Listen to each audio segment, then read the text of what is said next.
All right, welcome back to Courage to Change. This week, it's my great pleasure to introduce you guys to George and Meredith Shafer, co-founders of S.T.O.R.M, which is Strategic Treatment Options and Recovery Ministries. Nailed it. Yeah. Well done.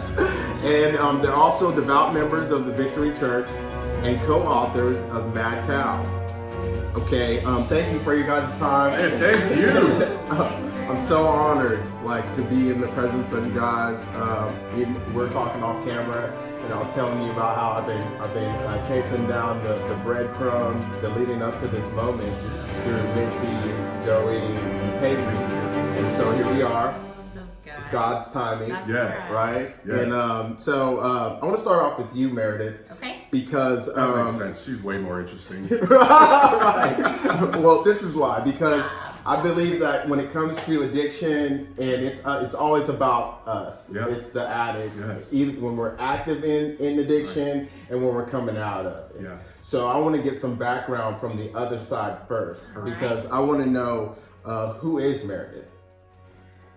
Man, Meredith wears a lot of hats these days. Very well. That's very Very sweet. well. And also leading up to when you guys met. Okay. Oh, we haven't been able to share that I part of the know. story. We actually Also- had a Yeah. super meet cute. I'll tell you how we met, and then what? I'll tell you A meet a meet cute. It's a thing. Yeah, it's a thing. Yeah, she knows. Is it a thing? It is. It totally is. I It's a have cute no story. idea. Ladies know. It's a cute story of how we met. Oh, I can't imagine you and me, Cute. drinking some sodas, be like, tell me your meat. Be like, yo, this is gangster. Like, check this out. It was cuter than cute, dog.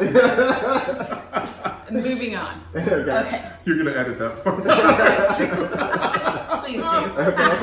Oh, All right, so I was actually a single mom, 2 little kids. I had 2 kids that I adopted. Wow. And so I was doing my job as the director of a foundation in Oklahoma City. Great job. They had all the money. I got to give it away. I was super popular. So I went to go do a site visit at this elementary school, Britton Elementary. And it was for my job. It was with an organization called Life Change Ballroom. It's really a mentorship program disguised as ballroom dance for inner city schools. Great program.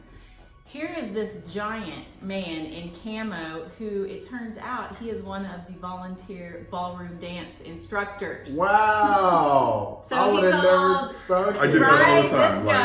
This guy. I always tell You? people when they go, how'd you meet? I'm always like, ballroom dancing. Wow. And they're like, oh, are you an instructor? I'm like, no, he is. Yeah. Wow. Certified ballroom dance instructor. Crazy. Yeah. So we met because of ballroom dance. We're going to talk about really tough stuff later so I can gain a little bit of that street cred back. People flip this table over here. No, just a it's minute heavy just and to show you. Okay. So that's a little bit of background. So when I think about you and your guys' story, I see you as the poster child for unconditional love.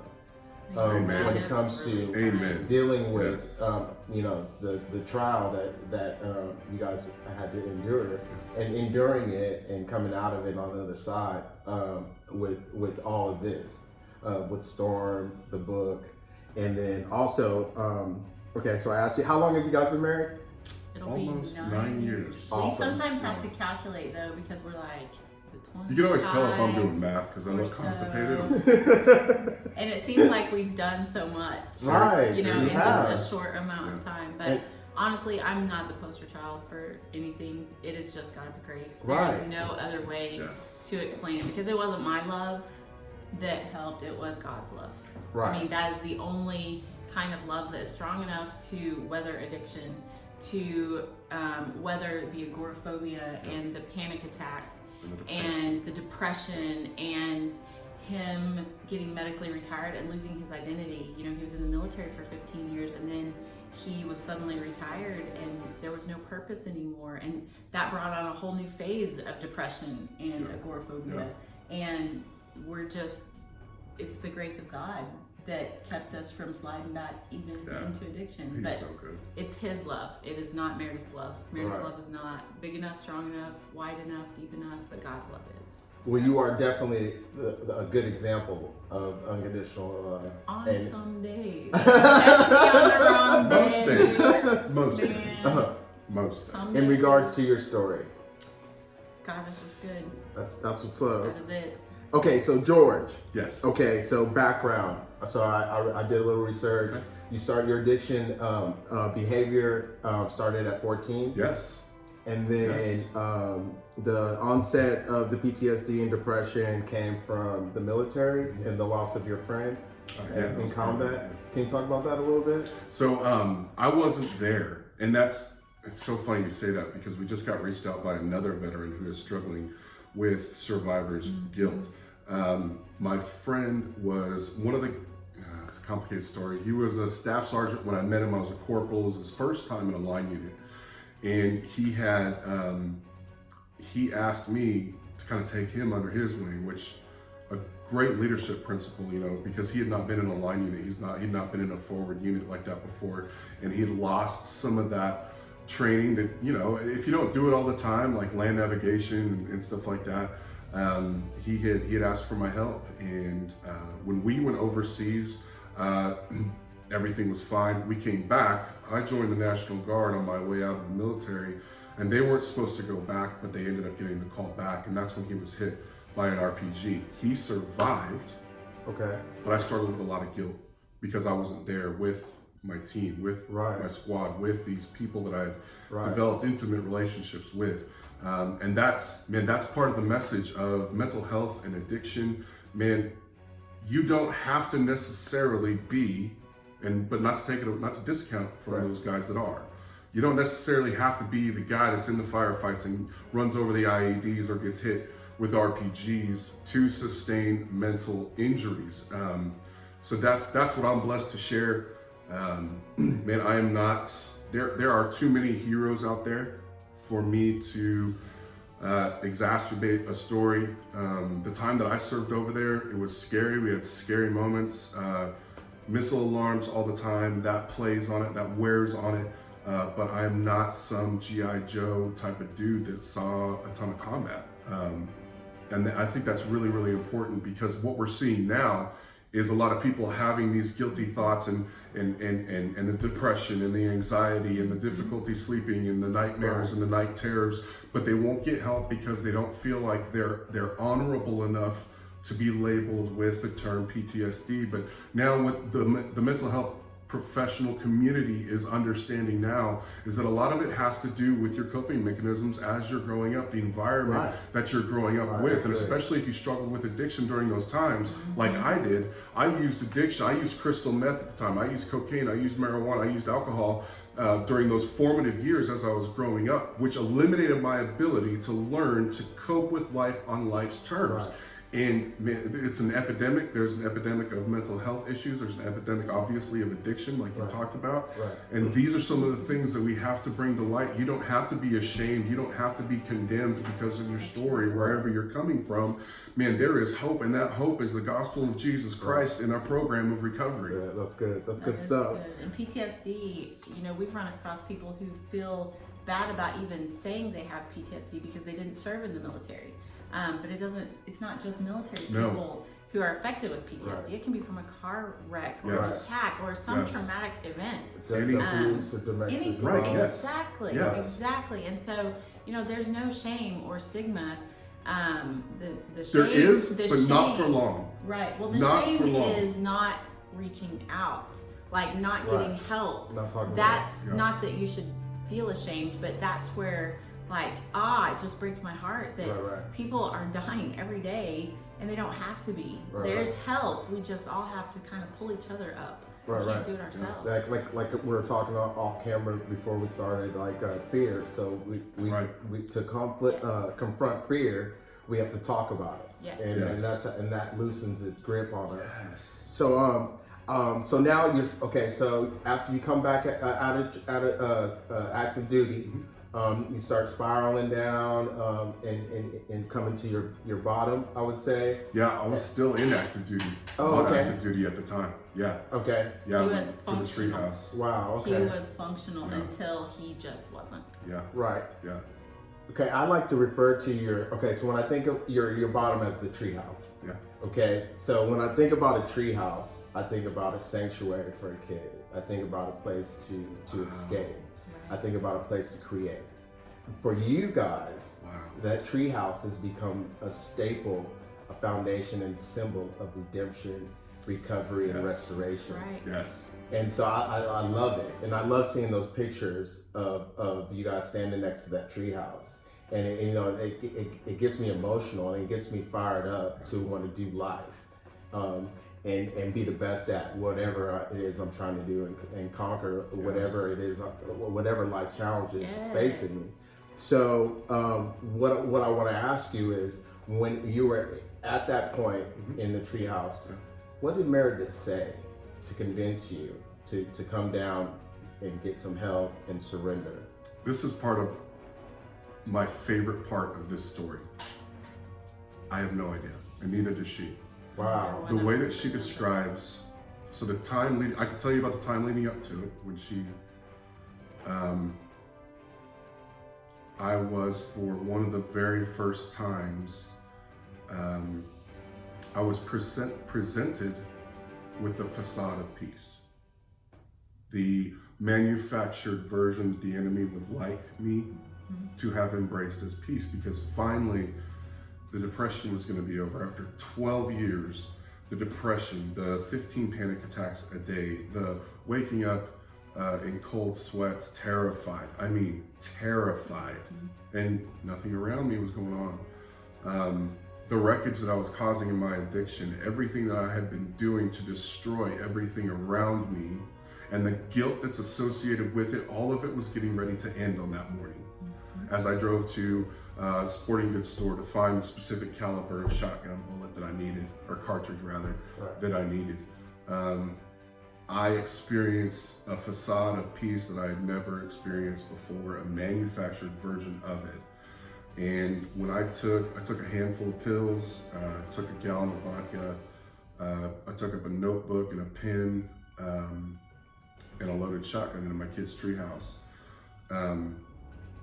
And it was sorrow. It was pure, unadulterated sorrow, because, I was picturing what life would look like for my family after I was gone. And even when I pictured that, it was a better picture than what I was putting them through currently. Right. They'll be better off. They will be better off. Right. I was convinced. That was the line. I was convinced. And to a certain extent, that's true, because my family will always be better off without the old George. Right. Always. But what I didn't have knowledge of was creating the new George. And Or that it was even possible. that it didn't even seem possible because of the lies that I had started believing. The word says that the devil is a liar and the father of lies. Right. And when you take that apart, if somebody is an engineer and the father of engineers, well, that father, in order to gain that status, has to plant his seed into a willing or unwilling host. Right. And though I was unwilling, I still received it. And that seed began to be cultivated. And I began to water it and feed it. Which is how probably you were so peaceful during that time, because you fully believed the lie that he had given you. I did. And honestly, while he was feeling peace, like, the only thing that I can remember, because like he said, we don't remember the words. Right. But there was such despair surrounding him. Talk about that. Like, in that how you treehouse. describe that is crucial. When you came up, you heard me, she came home hours early. Right. Hours early from out of town. And she was 7 months pregnant. If you guys remember the summer of September of 2013, it was that summer that we had so many days in a row of over 100 degrees. Yeah. I do Remember remember that? Yeah. It was really hot. Yeah, it was super I was hot. really pregnant. Yeah. Right. I just So wanted to take as a you nap. come up into the treehouse, will you describe that? First, God had told me to go Right. outside, which is miraculous in and of itself. But when I climbed up there, it was like despair and hopelessness just hit me in the face. Right. I tell people that it was so thick, I could almost taste it. Right. Like it was just so awful. And I did not see the shotgun at first, but I did see that he was drinking and had a large amount of vodka and was writing some things. And those are my impressions from then. I don't know how long we were up there. I have no idea what words we said. All I know is just I called on Jesus' name. That was all that I could do in those moments. And that's, if that's all you got, that's all you need. Right. So just calling on the name of Jesus, that I don't even know how we got out of the treehouse. I mean, here's this giant, drunk, suicidal guy. You know what? That's what I was thinking. Miraculous. I was like, I was pregnant. How on earth? I kept saying to myself when hearing about your stories, how did she get him out of this treehouse? It's just Jesus. I can't explain any of that time or anything really since then without the presence of God. Yeah. Because there's just no way. I mean, there's no way that he should have left that treehouse, or maybe both of us, depending on how many lies he was believing. Yeah. Maybe all three of us. Yeah. That were there. Yeah, we recently told a friend of ours that story, and he reframed it. She was saying, I'd gone up in the treehouse and despair and hopelessness hit me in the face. And he said something that really has just stuck with me ever since. He said, and death was already there. Wow. Oh yeah. Like, oh my God. That's and it's just weighed so heavily on me. But understanding kingdom principles the way that we do now, man, God takes what we think and flips it on its head. Like right. if you want to be first, I need you to be last. Right. If you want to be a king, you have to wash people's feet. Right. If you want to have it all, I need you to give it all away first. That's good. Right? So, and understanding that, a friend of mine, Cody, framed this to me, because walking out of that treehouse, that was one of the very hardest things, because I was still, even though she was there, I was still going to do it. Like I'd made up my mind. I'm kind of a follow through type of dude. Right. Once I kind of set my mind to something, and walking out of there, not change plans. I don't change plans. I don't. And you were late, so no. I was So early. as I was walking out, I look back on that now, and I find that to be my version or a man's version of what society calls a walk of shame for females. That was my walk of shame. Like it was the longest and shortest 50 yards of my entire life, because I had just been found out to be struggling with mental illness. All my wreckage was getting ready to come out. But in that principle, that heavenly principle that we now understand, where he just turns everything on its head, the way that a friend of mine posed this to me was, yeah, to you that may have been your walk of shame, but for him, it was your first steps into his Hall of Fame. Right. So we've been able to cognitively reframe how we take a look at that treehouse as, it was there. That situation was meant to be our end. Right.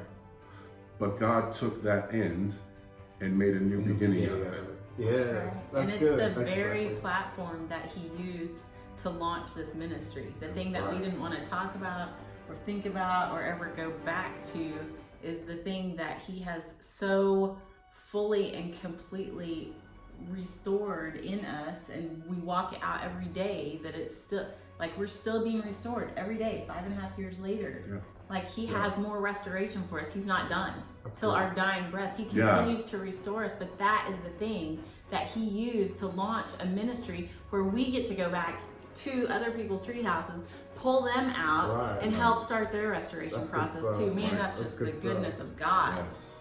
Okay, so you went to treatment. Yes. And how long did you go to treatment for? 2 days. And where was it? Red River Hospital in Wichita Falls, Texas. Okay. Yeah. Okay, so Meredith, while he's going to treatment, who is your support net, your support group during that time? You know, I am grateful for my family. My parents dropped everything and drove over from Stillwater like 2 or 3 times a week. I was supposed to be on bed rest, and I was still working, and I had 3 little kids. And so they came over and they would help do laundry or just play with the kids. I was still overwhelmed. Honestly, I told like his doctor and his commander about the treehouse and a friend of his. And that was about it. Because I didn't even know how to process all this information. And then like 6 months ago, we were fine. And now things are crazy and we're in this new place and I didn't understand it. I had no coping skills for the place we were in. And honestly, the kindness of my family and some dear friends of ours who helped us, we lived on 5 acres. They helped take care of our land because I couldn't do that. Yeah. They helped get the baby's room set up and put furniture together, stuff that I just couldn't physically do because I was not supposed to be doing that kind of thing. Just without that support, I never would have survived. But you know what I wish? I wish that I would have known about the support systems in place in the recovery community for families. Right. I had no idea those even existed. And I wish I would have known because I think that would have helped me, number one, have more compassion when he came home. I would have had greater, more appropriate expectations. Right. Like I wouldn't have thought, oh, he went to the doctor, he's fine, let's carry on. Right. And that was my expectation. I was so naive to addiction, like it's just like a broken leg. You went to the doctor, you're fine. And that's not how things work. But also it would have helped me get started on my side of the healing. Right. You know, like it's what we do for families now because we understand that you can't bring home somebody new to recovery and put him back in the same toxic house. Right. Well, he came home to a toxic house because I didn't know what to do. We had no idea what resources were available or what we could do as a family to walk in this recovery journey. And honestly, we struggled a lot longer and harder than we needed to. And that's what we try to help families avoid now. Yeah, I'm glad you brought that up because that's the full dynamics. It's not just the addict, it's the family, it's the kids, it's everybody, you know. So there's a ripple effect. That's right. Both, and then when we come out, there's also for you guys a positive ripple effect. Right. When building, when restoring your faith is restored, and in the sense of growing the fellowship. So with that, talk to me about your relationship with Mickey Fuller. Yes. What does that look like then and now? So at, I wouldn't say the peak of our agoraphobia because I was still trying to leave and attend church with the family once, twice a month. We were headed to a very large church, which I really struggled with. Just in that season, it was just very, very difficult, and I would sit out in the lobby a lot. So as we're driving south on Kelly from our home in Logan County, we made kind of a last minute decision. Meredith was just being super kind and supportive. I had already sweat through all of my clothes, shaking, and I was just doing my best because I know it was really, really important for us to connect with the community, a faith-based community.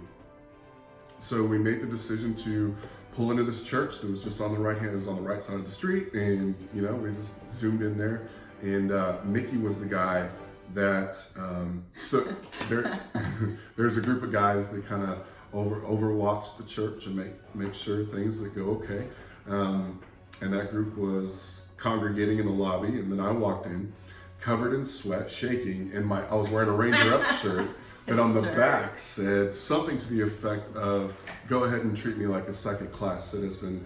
I have the ability to blow up 3 neighborhood blocks." I don't know, something ridiculous. It was a fairly aggressive t-shirt. It was really aggressive, especially for church. Right. And from the way that Mickey says it, he said he drew the short straw and was the guy that was called upon to go meet and greet, right? Man, but the guy, he shook my hand, he gave me a hug, told me he was glad that I was there. And the big part of that was he remembered my name. And so Right. about a month later, when I would build up the courage to come again, not only did he know my name, but a couple of his friends knew my name. Right. And it was this group of men at Victory Church that loved me right where I was. There wasn't any pressure, there wasn't any condemnation, there wasn't any judgment. They loved me right where I was, and where I was okay. Right. And they would invite me to things like men's breakfast. Right. And I'd be like, Turn yeah, I'll them totally down. do that. I'm totally not doing that. I know. It was too difficult. But they just continued loving me right where I was. So I ended up going to men's breakfast. And then I got invited to a small group right after men's breakfast, and I would go there. And they just loved and cultivated. They were a ministry of presence, Right. not only for me, but my whole family. So good stuff. That, So you brought up the men's breakfast, the men's fellowship breakfast. Yeah. I've actually been to that. Have you really? twice. Oh, Yeah. Oh, man. And who invited me was Vincent Rivera. Yes. He's, Love we were Vincent. together in treatment. And, That's Awesome. great. Right. Awesome. And he says hello. Man, tell him I say Oh, hi. my Okay. Vincent, I know you've been reaching out to. We are in this. I can't wait to sit down and tell you. We're in this crazy season of just Growing. floodgates. God's blessings are Yeah, too wonderful. great to keep up Man, with. I tell you, I've had to commit myself to healthier eating and to working out even more Right, because right. it's super hard keeping up with God's blessing. Right. Like really, really hard. So Vincent, we're coming for you, bro. We're coming. Right. And so he also had the pleasure of meeting Pastor John at the last men's Awesome. breakfast. Awesome. And what's your relationship like with Pastor John? Man, we're bros, man. We hang out on the weekend. No, I'm just kidding. No, his ministry has exploded. We are just so thankful and grateful to him and Michelle, both, and to the staff and leadership of Victory Church. Man, his ministry is growing by leaps and bounds just as an individual. You know, he recently got his doctorate.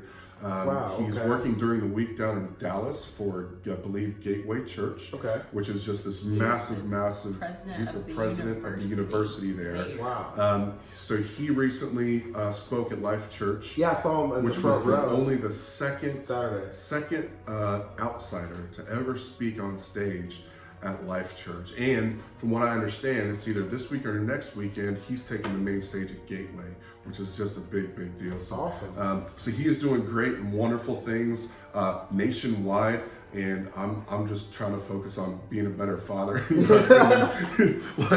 taking these baby steps. S.T.O.R.M is still pretty small, but we're pretty hooked up and busy. So, Well, but I love John. To answer your question, Right. man, I just love John and Michelle, and they've just been crucial in they our have walk. bent over backwards Yeah. for us, both personally and professionally. And honestly, because of Victory Church, that church loved us, helped us become more restored even, and then really equipped us to go be restorers as well. You know, they helped launch our ministry. Yeah. They believed in the heart and the mission behind S.T.O.R.M. Right. And without that kind of support, I mean, we would have helped dozens of people Man, instead of 1,100 families. let me give you just a brief You know? synopsis of the conversation that we had with Pastor John. We talked to him for about 15 minutes, and he was like, guys, and man, if you're a pastor out there, this is such a wonderful, wonderful godly response. He said, guys, I don't understand half of the things you just said, but I believe in you, we believe in you, and we want to get behind this. And I just get goosebumps thinking and talking about it, because man, for a man of John's stature, right? I mean, he's got nationwide, now global influence. Right. And for him to humble himself and say, guys, I really don't know what you're talking about. Like this whole detox, inpatient, Recovery but it ministry. sounds like you know what you're talking about. And because of, you know, the progression that we've seen and you taking the reins, helping out at Victory Church, like, we think you're going to do it. That's so awesome. we're going to help you. Like, it was just impactful. Unprecedented favor, Yeah. really. Yeah. And we'll just, I mean, Victory Church is forever in our foundation Yeah. of S.T.O.R.M, Yeah. you know? Yeah. And they have helped us really get here. Yeah. I mean, And they continue to. we wouldn't They continue we wouldn't be the same without them. No. So we can't Yeah. say enough great things about our church family. That's good stuff. Yeah. Okay, I'm gonna go backpedal a little bit with you. Okay. So the nonprofit, you leave a multi-million-dollar earning nonprofit, Right. and what's your thought process after that? Are you thinking I need to be at home with my family, or is that where the God revealed to you the idea in your spirit about the development?